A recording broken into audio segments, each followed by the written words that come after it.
It's part of our advocacy training series for patient organizations. And today's session is Basics in Advocacy and Advocating for Yourself.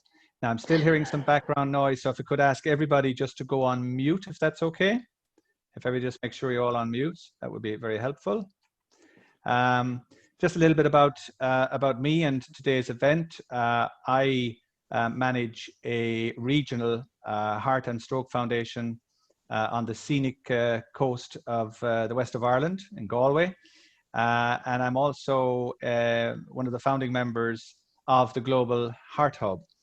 And I particularly want to acknowledge today support for this initiative and indeed for our wider advocacy program, which I'll speak to in a minute, from Novartis, Vifor Pharma, Boehringer Ingelheim, and Servier. And there are representatives from these companies that have been invited to join the call as observers. So again, to those of you from our supporters, we welcome you and we thank you. Some of you, most of you are from the cardiovascular space, and that extends to diabetes and obesity and stroke. But we have today with us as well patients and advocates and patient leaders from other disease areas, and you too are very, very welcome.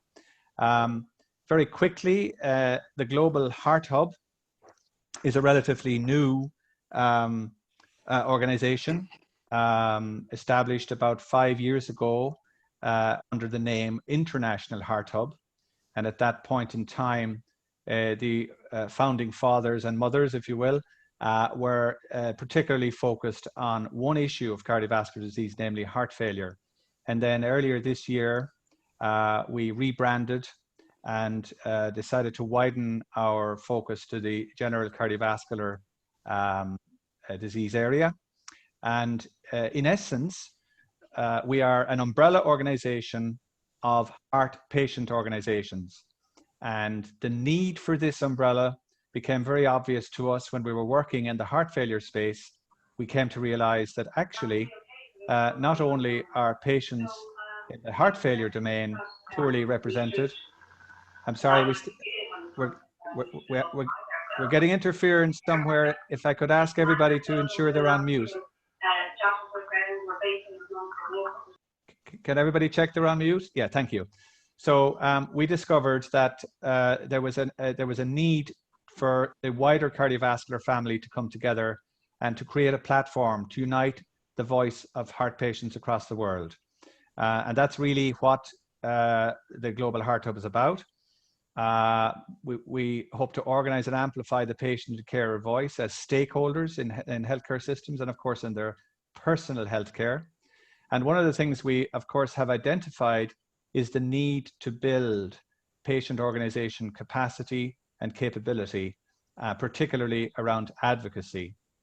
And ultimately, of course, contribute to improved self-care, self-management through patient empowerment and patient engagement. So the background to this advocacy session actually relates to an event that was due to happen in Ireland in June, where we were hoping to have our first advocacy boot camp over 2 days, and that was going to be a face-to-face event. Unfortunately, due to COVID, our funders have agreed to support us to do this virtually in the short term. So about every 2 months, we will have a session like this, and it will progress from basics to more advanced aspects of advocacy, with the objective of early to mid next year, building to either a face-to-face event or indeed a larger virtual event. Our ambition is to create an academy of excellence in advocacy for the cardiovascular community, and to have an event at least once a year that would facilitate that objective. For total transparency, the Global Hub is funded primarily from industry, and we hope in future through philanthropy. But in relation to our industry funding, we are multi-industry funded, and we have very clear guidelines as to how we engage with industry. I think that's very important, and it's very important people are aware of that. So we see ourselves as an international organization, and I'm delighted that at a quick glance at the number of countries, or number of participants rather, who registered for today, we had actually 45 people confirmed for today. They are representing 21 countries, which is absolutely fantastic. We have a lot of apologies today. Obviously, this time of year is the holiday season, and a number of people have expressed their apologies. We have a lot of our members, our affiliates from the various countries, and I would like to say a very special hello today to Agnieszka, who, with support from Carolina in Poland, our newest member of the Global Heart Hub, EcoHeart, are joining us on this call. So hello to Poland, and of course, welcome to all our other friends in the other countries. So, to today's presentation. I mean this sincerely when I say it is my pleasure to introduce you to Susan Campbell. And Susan, I have known now since the early days of the International Heart Hub. She was one of the founding members. And at that time, Susan was working with Women Heart in the United States. And she, of course, has taken early retirement. She said to emphasize the early word. But Susan has enjoyed a 40-year career in public health and advocacy, a background in nursing. And when she retired, she was Vice President of Public Policy at Women Heart, the National Coalition for Women with Heart Disease in the United States. And at Women Heart, she has left a very strong legacy of advocacy. And among the highlights, I guess, of her career was successfully advocating for the passage of legislation providing programs, research and funding for women with heart disease. And she's co-authored numerous articles describing the results of survey research conducted among Women Heart's members. So it is my absolute privilege to welcome Susan as your speaker today. And the format is very straightforward. She will speak for about somewhere between 20 and 40 minutes. During that time, I'd just ask you if I could draw your attention to the protocol for today's meeting. If we all stay on mute, if you wish, you can turn your video off. But obviously, if you're speaking at any stage or asking a question, it's good to turn it back on. If you are asking a question, I would ask you to speak slowly and clearly, maybe more slowly and clearly than I am, avoiding acronyms, so that we can accommodate the many people for whom English is not their first language.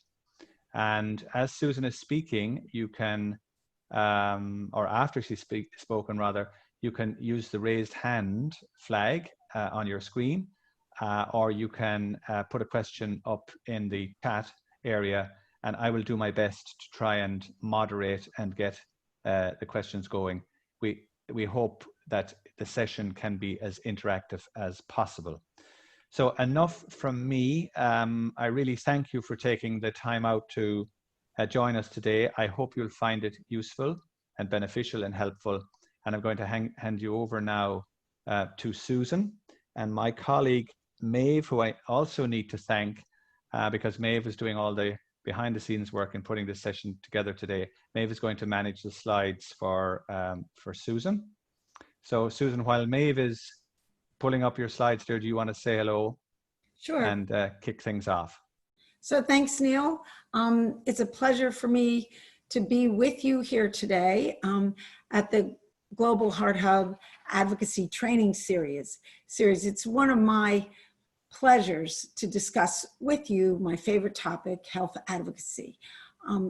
Today, we are going to have a conversation about aspects of advocacy and try to give you a clear view of the process of becoming a successful advocate. Future sessions will deal and address more specific issues, such as working with the media, fundraising, legislative campaigns. So why don't we just dive in and get started. So this is a quick overview of the presentation today. I want to say that there's probably a variety of expertise among you. And so if some of this is simple, bear with us. And if some of it is more advanced, feel free to ask questions. We're going to talk about the definition of advocacy, the goal of health advocacy. We will be discussing qualities of successful health advocate, and then discuss the connection between advocacy and public health, which is really important for you to understand how to do your work and how to be effective. We will wrap up by acknowledging global advocacy with the Global Heart Hub, and then we're going to open it in a participant forum where you can weigh in with your ideas. We're very eager to hear from you, and we're very interested in what you have to say, and of course, asking questions. So let's just get started. Next slide. The definition of advocacy. Advocacy means taking a position on an issue, initiating action to support and recommend a cause, a policy, or a practice to influence private choices for ourselves. That's where we're starting today. Through advocacy, we can initiate actions to influence public policy choices for our family, our community, and ultimately for our organizations. Every act of advocacy involves making some kind of public statement, one that says, I support this, I recommend this. You are trying to influence people's ideas, promote certain strategies or actions, defend perhaps things that are necessary or required, persuade people to your way of thinking, and initiate actions ultimately to produce change. Advocacy, which says, I support this, is usually followed by, and you should too. That's why we're here today. We're here to talk about how to get to the you should too. Advocacy is not only the means of endorsing a cause or idea, but it's recommending it to other people.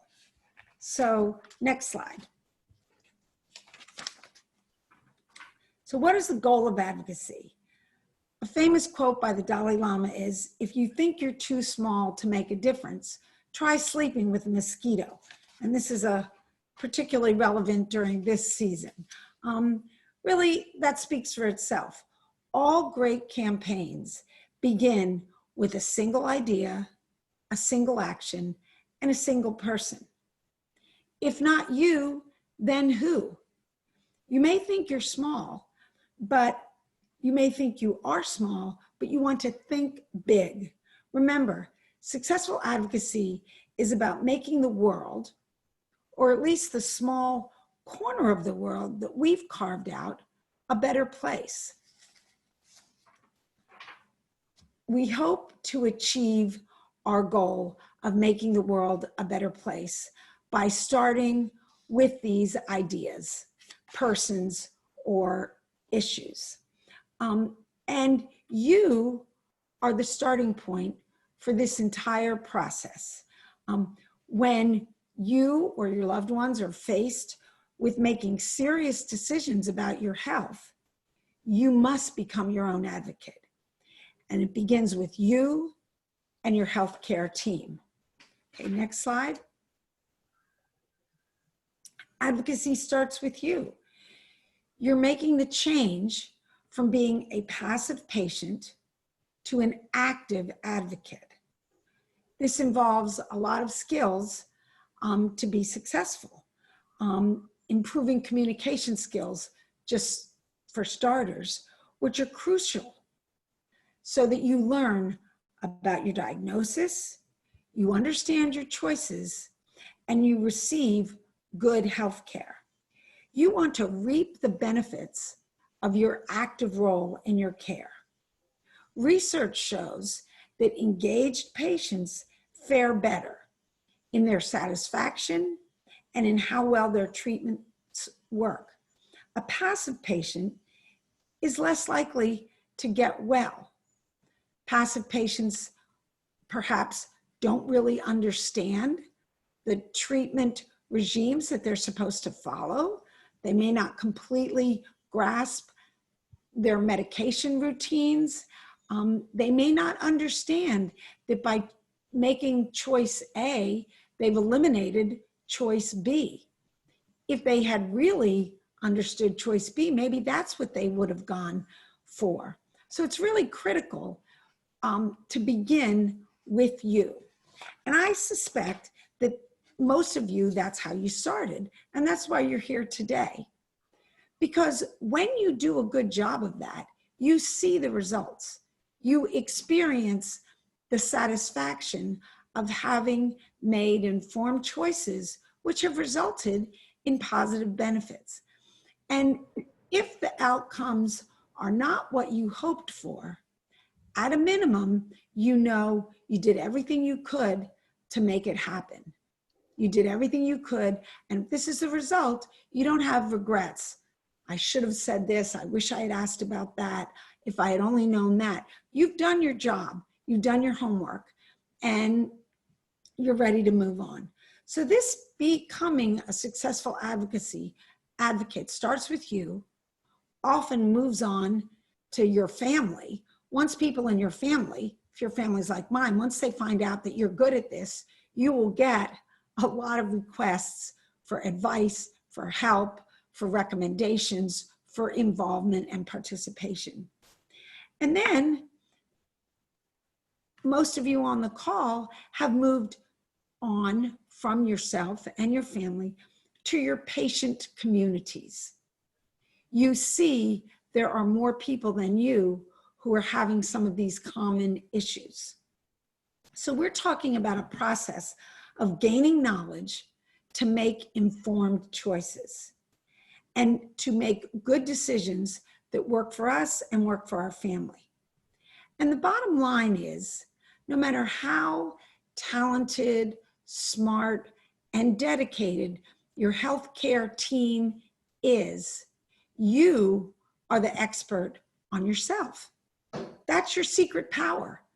You're the one who knows the most about what's going to work for you.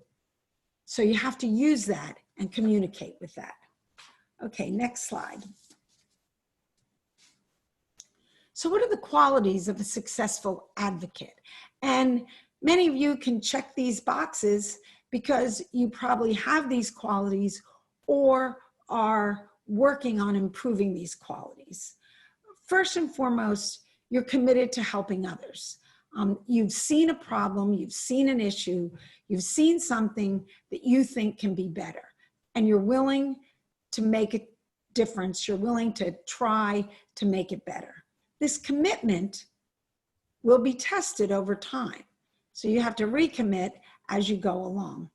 You have to be assertive. You can't just sit and think, well, maybe they know more than me. Maybe I don't understand. You have to speak up and ask. You have to be open-minded, because despite how much we bring to the table, there's things we don't know. And you have to be open-minded to consider, well, maybe this would work better for this group of people, or for this part of the country, or for this particular situation or syndrome or diagnosis. You have to open your mind to consider what are the other possibilities. And that requires flexibility. You have to be persuasive. If you know you're right, you have to use your communication skills to make that case. Of course, you have to be diplomatic. And in fact, in some countries, that's probably more critical than in other countries in terms of how to be tactful. It doesn't hurt to be polite and not to offend people. You have to know your facts, and you have to be able to reference your facts with reliable, legitimate, and respected sources. No fake news. You've got to be sure what you're saying is right. Then you have to be willing to problem solve. And problem solving requires asking questions. What do you need to make this happen? How can we work together? What else can I do? What if I did this? Do we need additional people or another organization? You isolate points of contention and you deal with them one at a time. And of course, listening is key. And a little tip is, if you let someone talk long enough, often they'll tell you exactly what you need to hear to move them along the way. People love to talk to you and at you. It requires being a good listener to listen carefully to what they're saying. And usually they will reveal what it is they're most concerned about. This requires patience, which I don't always have, but it's an ongoing work in progress. Advocacy is sometimes a long game. You're not going for the quick, sometimes you are going for the quick fix, but usually it's a building block process. And it's a long game where you're building relationships and you're working at things over time. You have to be realistic about this. And as you're working with your organizations, it pays to be sure that the people you're working with understand this as well. You don't want people to get discouraged. And finally, a sense of humor always helps. If you can get someone to laugh, crack a smile, share a joke with you, you're going to make progress a lot faster. And although most of the things we deal with are very serious, you can usually find the humor in some of it. Okay, next slide. So, how to be your own health advocate? Well, we're talking about this quite honestly and directly to all of you, and that's why you're here. You have to believe in yourself. You can do it. You have to become your own best advocate and know you have that secret power, you know what's best, and you're going to be open-minded and committed. You can do this. This will happen. It may not happen overnight, but you will make a difference. And you have to hold fast to that belief. You have to know your rights. You have to know what you're entitled to. You have to know what should be the way things happen. That means you need to know many countries have patients' Bill of Rights, and you know what you're entitled to under the law, perhaps what the best practices are, perhaps what reflects the latest research and protocols. You shouldn't be getting treatment that was cutting edge 10 years ago. You should be getting what is hot off the presses today. And then deciding, you have to decide and figure out what is feasible, given all the factors and variables that apply. That means your own expectations, the limitations, the resources, what's available in your community. These are factors that you have to think about for yourself, for your family, and ultimately for your organizations. Facts, facts, facts. I can't emphasize this enough. You need to know what is correct. And then you need to make a plan. And one of the most important things I find works with a plan is when you have checkpoints to assess how well your plan is working and allows you time to make adjustments. You don't just make a plan and stick to it come hell or high water. You make a plan and you adjust it as needed. You adjust it if you receive more facts. You adjust it if you have more resources. You adjust it if your basic situation changes. If you need to speed things up, if you need to slow things down, if you need to consult more experts, if you need to involve more people. This is what makes your plan dynamic and viable and keeps you being a very legitimate source of information. Okay, so next slide. So why are we doing this? Again, it's always good to touch base. It's a reset. Go back to the basics. If you have a voice, use it. If you have legs, stand up. If you have feet, step up. If you have each other, fight together. And that's what we're talking about today. Next slide.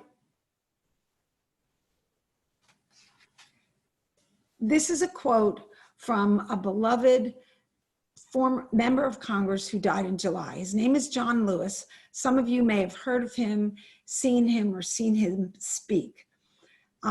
He was a very, very powerful figure in the US civil rights movement. And what he said is, you cannot be afraid to speak up and speak out for what you believe. You must have courage, raw courage. And sometimes this is actually what it requires. It can be intimidating to speak up. It can be hard to stick with it. It can be difficult to alienate people that you thought were on your side. But if you know you're right and you believe in what you're doing and you're committed, you will succeed. But bear in mind, it's not for the faint of heart. It is going to result in perhaps a few dings and bruises to your ego and to your idea of the way things should be.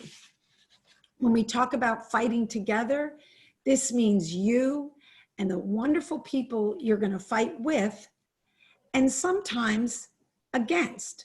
Because remember, today's adversaries could be tomorrow's allies. So you don't want to burn bridges. That goes back to why you're diplomatic and polite and you have a sense of humor, because this is a constantly shifting scene. And you may be surprised to be on the same side with people that you were on the opposite side a few campaigns back. So now let's move to the next slide, which is talking about public health. And this is where I get very, very excited about what I did and what all of you are doing. And this is why you move from your personal advocacy to your families and to your organizations. We are moving from advocating for ourselves, a party of one, to population-based advocacy. And that is what public health is about. Public health is the science of improving the health and quality of life through organized efforts and informed choices of society, of organizations and communities. The work is achieved by promoting lifestyles, researching disease and injury prevention, and responding to infectious disease, which of course is what the world is doing now. But public health is concerned with protecting the health of entire communities. These populations can be as small as a local neighborhood or as big as an entire country or region of the world. So this is what brings us to advocacy that you're doing with your organization and that we at Global Heart are doing on the world community. We're having been successful at advocating for ourselves and advocating for our community, family. Now we're moving on to our community. And now we're looking at taking action and promoting change that can benefit the health of populations. This is really big. Policymakers, health officials, legislators can respond to your recommendations with the stroke of a pen by enacting a piece of legislation, by funding a program, by changing an existing regulation, or eliminating an unnecessary barrier or burden that affects not just you, but hundreds or millions of patients now and in the future. This is really powerful. And I can give you some examples of how this works. We had a member of Congress who became a senator. And he was running to the airport one day, rushing at the last minute to get on the plane to go back to his home district, which most legislators do. They don't live in DC full time. And when he got to the gate, he asked the gate agent, when she gave him his seat, oh, don't you have something in non-smoking? And at that time, non-smoking was like 2 seats in the back of the airplane and, you know, not really protecting you from smoke. And she said, no, Congressman, those are the only, there's no seats left. And he said, well, can't you do something about that? And she looked down at his ticket. She saw that he was a congressman and she said, Congressman, can't you do something about that? So he was like, yeah, I guess that is my job. So he went back to Congress and started the entire movement to eliminate smoking on airplanes. And now, especially for anyone who's, there's probably people on this call that are young enough that they've never been on a plane that's been heavy with cigarette smoke. His actions eliminated smoking on airplanes with the stroke of a pen by putting in legislation. It was actually very clever. They said that they were not going to fund any airports that allowed planes to land. They allowed smoking on planes of flights that were less than an hour. They started out very small and then they continued. But each person could have decided, well, I'm not going to smoke on a plane. But that's one by one by one. With the stroke of a pen, he fixes it for everybody. When I was a nurse working in a migrant health camp, I worked with parents, one after another, to help their children stop scratching their mosquito bites and getting a systemic illness called impetigo, where they get a bacterial infection through their entire body. And I could talk to each and every mom or dad about their individual child. Or we could get the farmers to put screens on the windows where they lived. Putting up the screens eliminates the mosquitoes and you're done. Same thing with bike helmets, seat belts, and poison control. By putting the child-proof caps on poisonous substances, with the snap of your fingers, childhood poisonings was almost eliminated in the United States, which at one time was the #1 killer of children. So you see, what you are doing together can make a difference for lots and lots of people, quickly, easily, and effectively. And that's what we're trying for. This is the power of advocacy. So promoting lifestyles, using advocacy as a tool to benefit entire populations, representing underrepresented communities, and creating a culture of advocacy so that each person you touch is a seed to grow into a new advocate. You're sharing stories and you're amplifying voices to let people know they're not alone and to let decision makers know that you are not alone. Standing behind you is a strong and engaged community who's willing to fight for what they want. So next slide, this is what we've just been talking about, practicing this population-based advocacy to improve public health is what we are about. You have to identify key players, you have to be firm and persistent, and you have to follow through. And ultimately, you want to go from rapping on the door and trying to get in to see these people to moving to key decision makers say, well, gee, what does Eco Heart think of this? Gosh, we haven't heard from Women Heart. Has Cree weighed in on this? Do we know what Neil's thinking about this? You want to become part of their decision-making team because they understand how important you are. You are speaking for the people. You know more than they do about what they need. You're putting the spotlight on uncomfortable truths for which you have data. You're galvanizing your constituents around the issue, and you're enlisting public support to increase public awareness. All of this leads to impacting policies, driving change, and influencing decisions. You want a seat at the table. And as we say, if you don't have a seat on the table, you're probably on the menu. So you really want to be there. All right, at this point, we're going to stop and open the unmutes to get your ideas. We have a few thoughts in terms of ideas that you could have to talk about your advocacy successes, maybe some works in progress. Maybe you could share with us, if it's not too painful, a few efforts that didn't succeed. Maybe they were the wrong time, the wrong message, the wrong audience, and shifting priorities. Or if you could fix one thing, what would it be?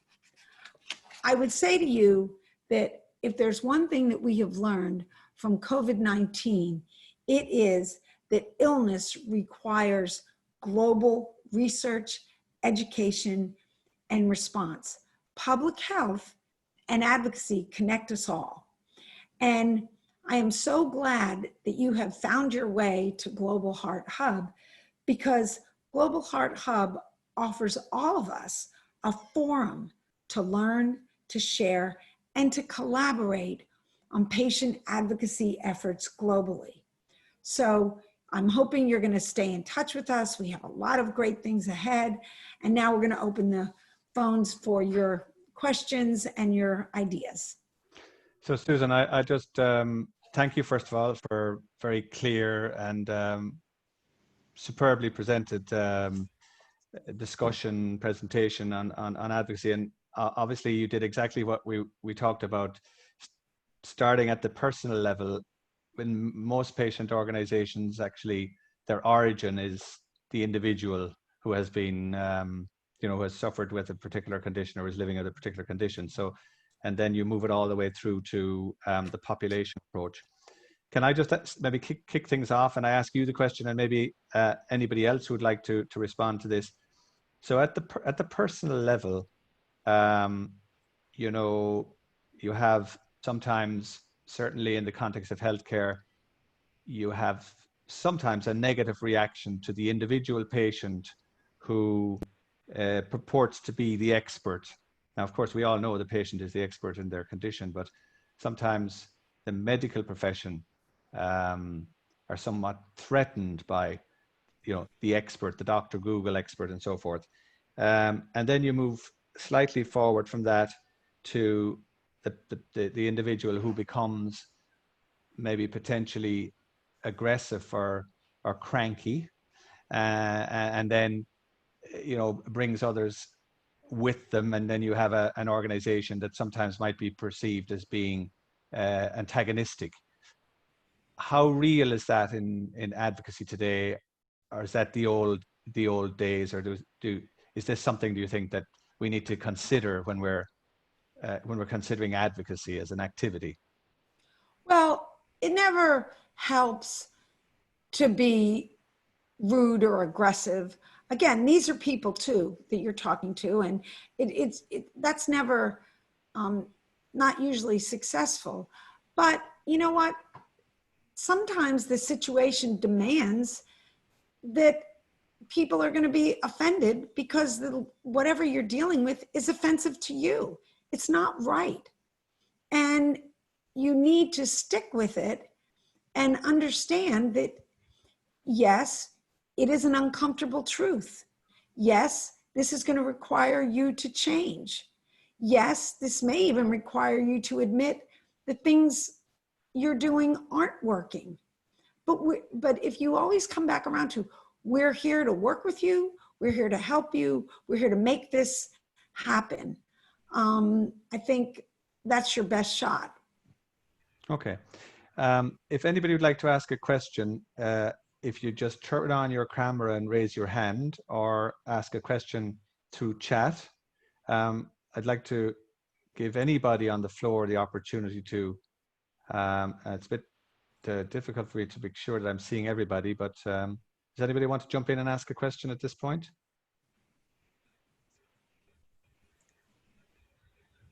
Nobody yet?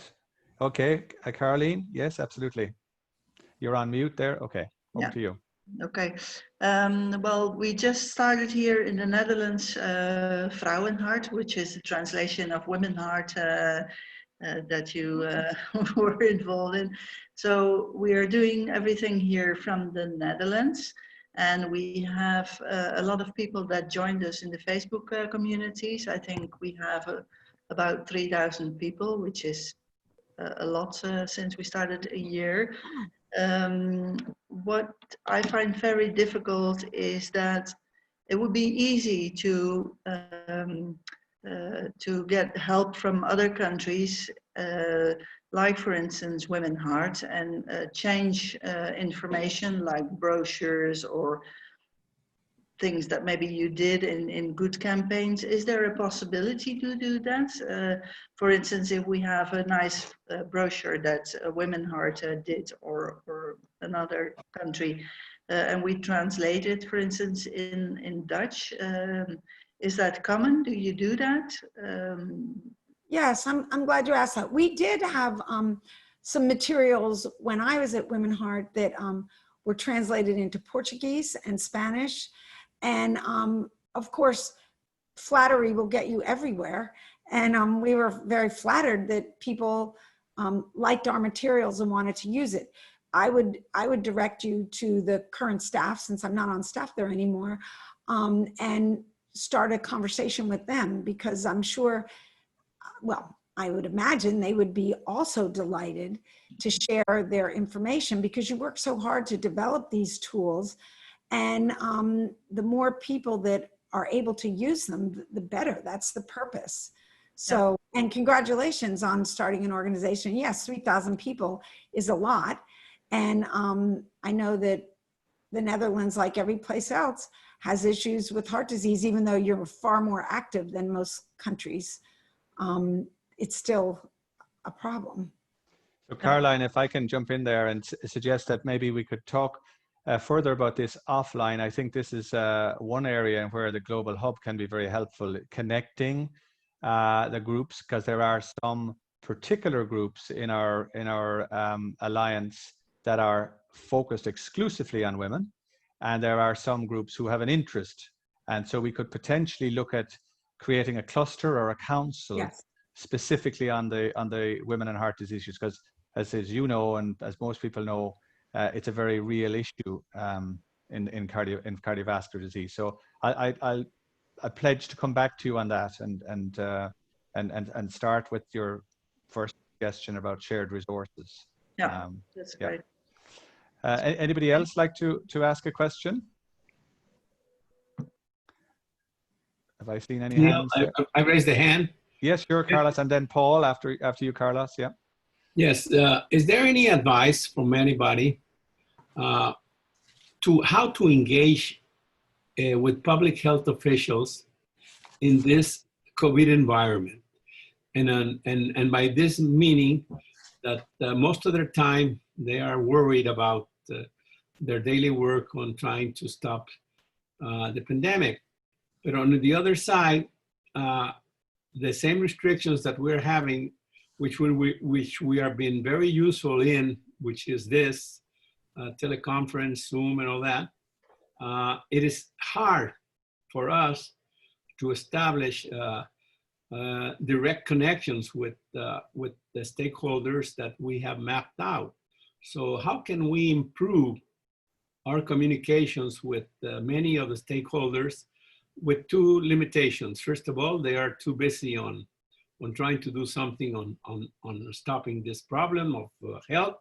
And on the other side, well, they don't have enough time to engage on an agenda on which you can talk to them. So if anybody can give us an advice, I would be appreciated.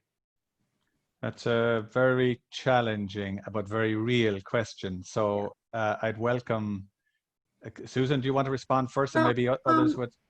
It's always nice to see you, Carlos. And I'm sure if anyone can do it, you can do it. So it troubles me that you're having difficulty. And I do think acknowledging how unbelievably inundated, busy, overwhelmed people working on public health and in hospitals, et cetera, have been with this pandemic. I would guess that you look at what your resources are and what you can offer them. And you have contacts and sources and a community behind you that maybe you could offer, hey, we can make this happen. We can reach this many people. Give us some of the things you're trying to circulate and get out, and we can help you with that. I mean, we're not trying to add to your work. We're trying to take a load off. Making the connections, you know, varies from place to place and people to people. But, you know, we used to say, I also worked for the American Academy of Pediatrics, and with Women Heart, people are always trying to connect with their legislators, but legislators live in communities. They go to church, their kids go to school, they play golf or tennis or go to the grocery store.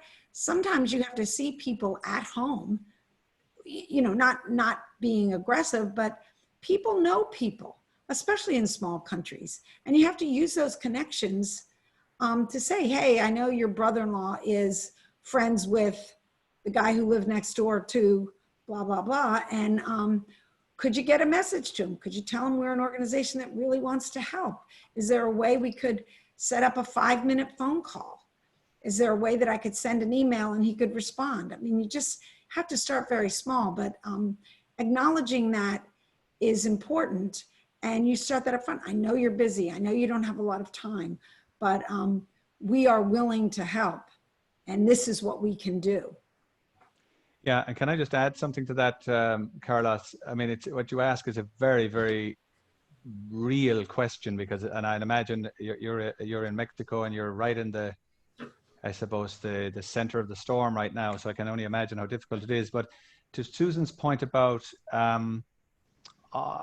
you know, making an approach on the basis that you're bringing something to the table. So in Ireland, for example, in the early stages of the crisis, the heart patient community were frustrated by the fact they couldn't reach their clinicians. They couldn't, they'd ring their primary care center and the phone wasn't answered, or their clinics were postponed because staff were being redeployed.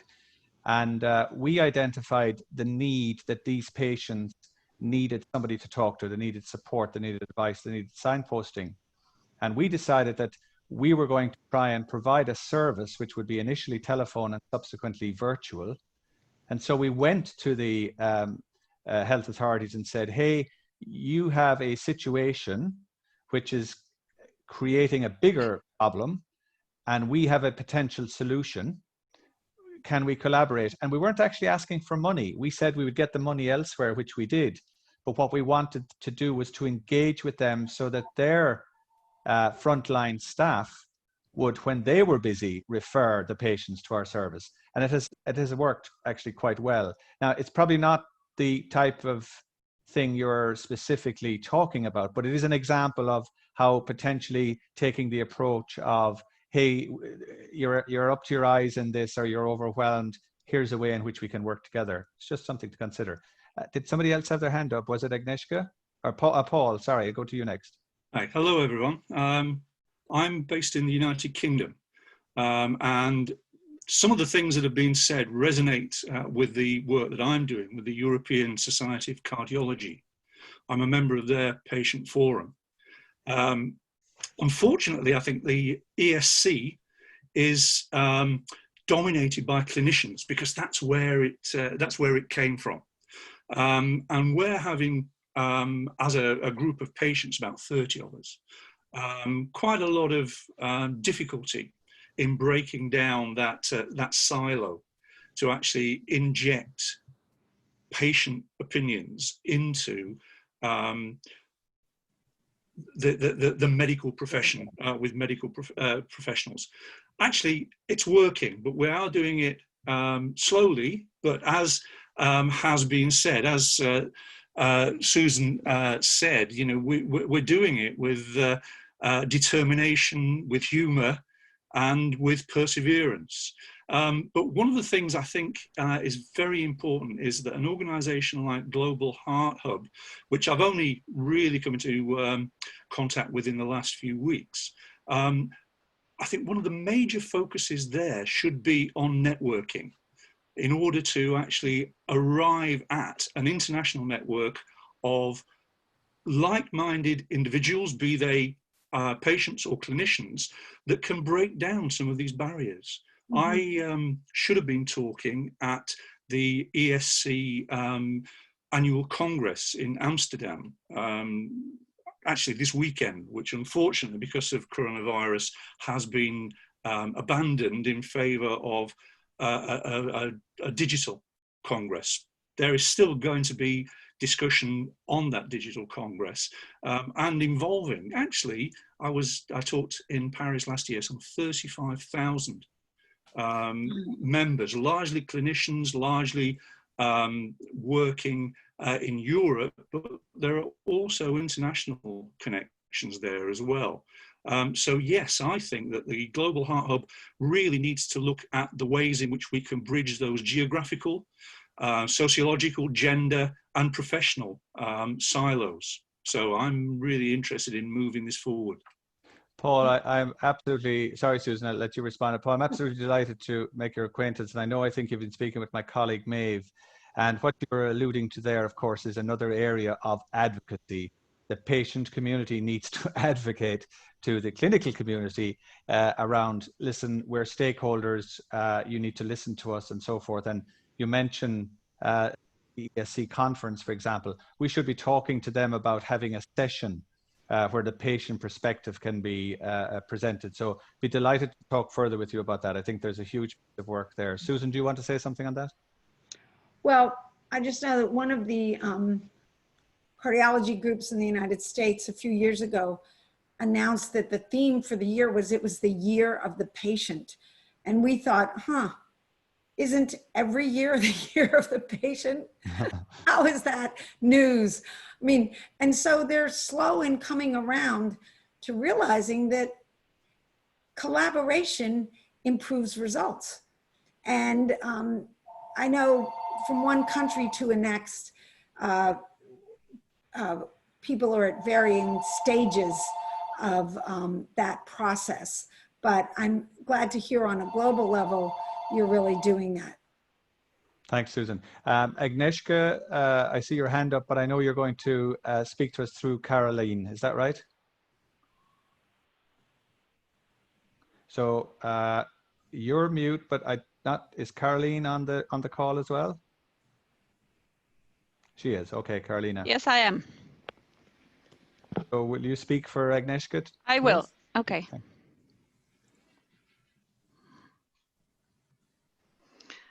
So having listened to Carlos, Susan and Paul, I would just like to bring you all closer to how we are handling the idea of reaching decision makers here in Poland.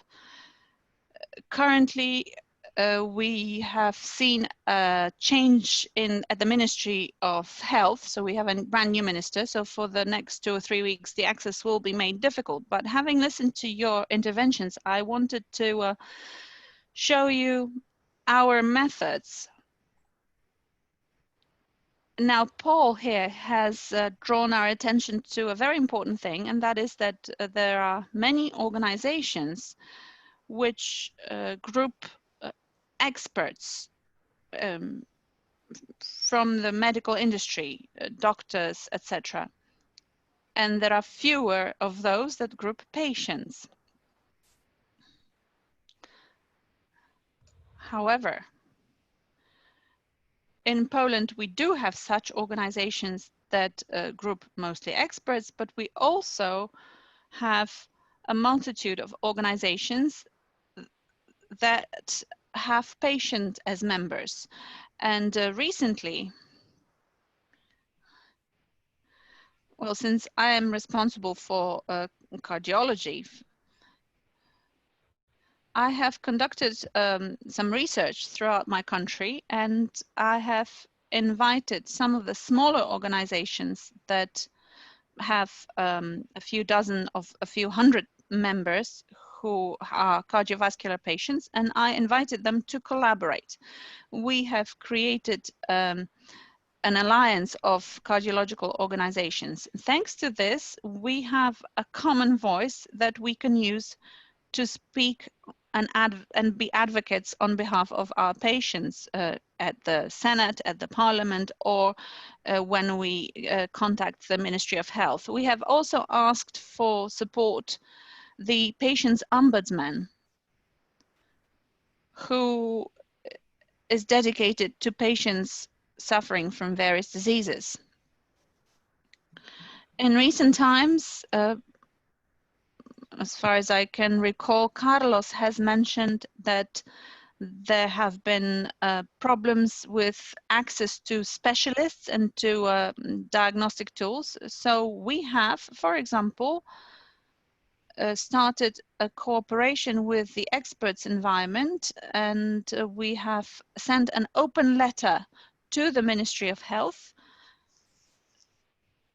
requesting to put in place quick changes and improvements in terms of access to medical care. Such initiatives are being carried out on an ongoing basis. Now, despite the fact that the access to decision makers is limited, we try not to postpone anything and put anything on the shelf.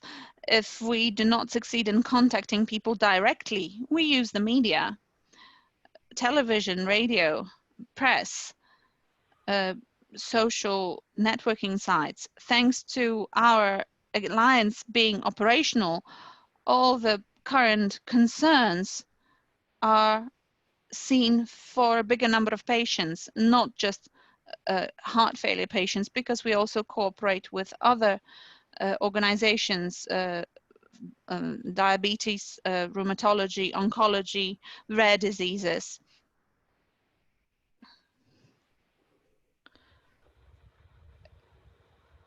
And multiple sclerosis, for example.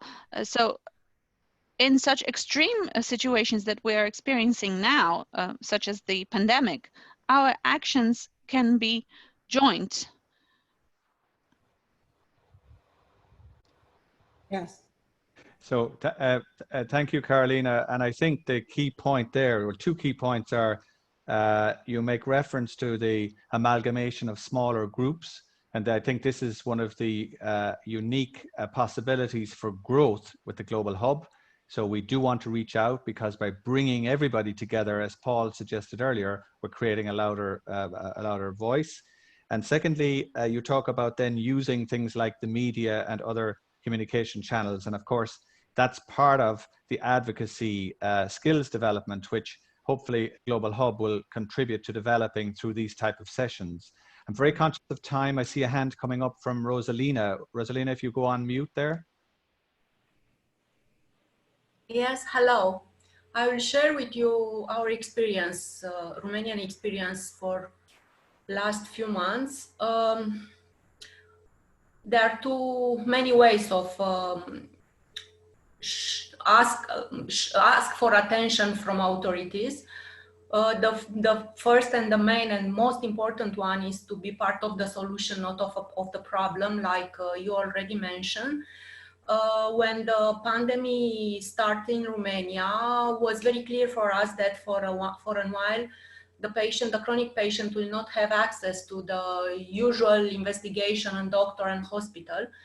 And there are two big alliance patient organization, two big alliance in Romania of patient organizations. So both the alliances start sending letters to the Ministry of Health and to the National Health Insurance, which is the payer, for with proposal for how to continue the treatments and how to help the patients. So this one was very useful, because they really read it and they really start to apply it, and they start calling us, and we agree that any message we have from a patient that something is not working good, to send them directly to them, so to be able to find ways and to continue especially the treatments for chronic patients.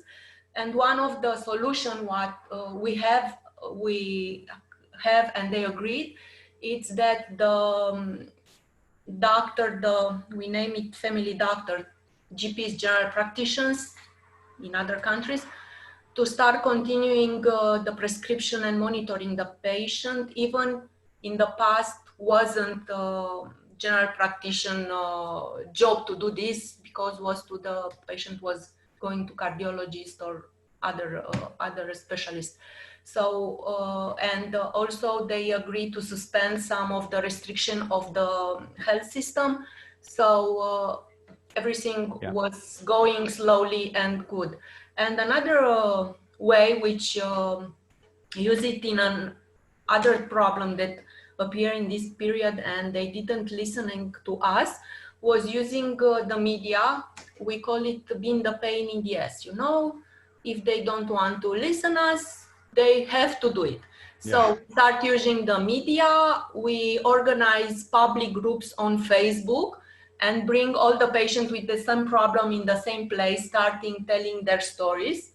So it's very difficult to ignore, because you can ignore me, that I'm the voice of them, but you cannot ignore 500 patients start telling their stories on the Facebook.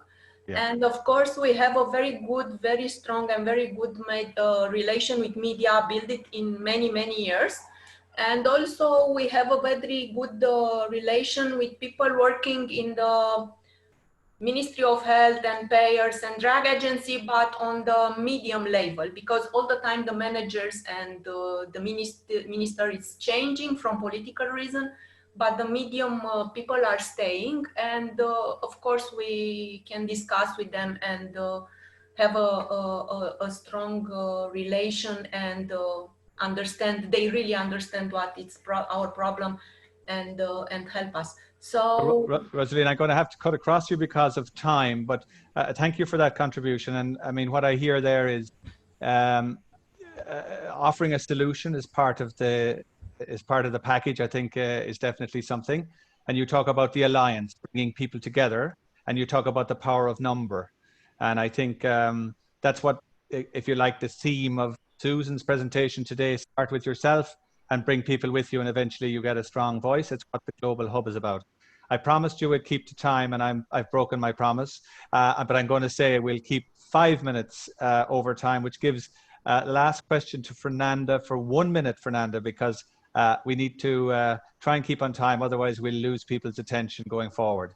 Can you make it very brief? Yeah. Yeah, it's not a question, just a suggestion, like Bernadette. What we do here is to organize forums, debates in the capital of the country, inviting the congressmen and the senators and the deputies to debate the topics that we think is important. And also we have an office in the capital also, to be in contact every day, listening and following what they are doing in the health area, and starting a relationship with the deputies and senators that are working with health topics that are our causes, like oncology and cardiovascular disease, and also men's health. Just a suggestion.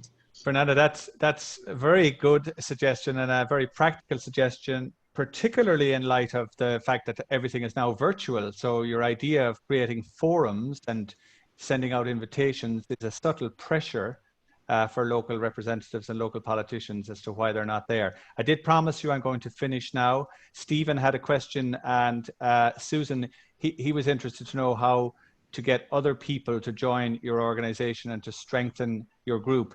I'm not going to let you answer that now, but perhaps you could send your thoughts to Stephen directly. I'll give you the address, but it's a question about how you grow your organization. And Stephen, that is something we will be addressing in future sessions. It is now 6 minutes past 4. I've broken my own rules. I apologize. Susan, that was a superb presentation. It was fantastic to see over 45 people on the call today. It's early morning, mid-morning, afternoon, all around the world. You joined us for an hour. I hope you found it of benefit.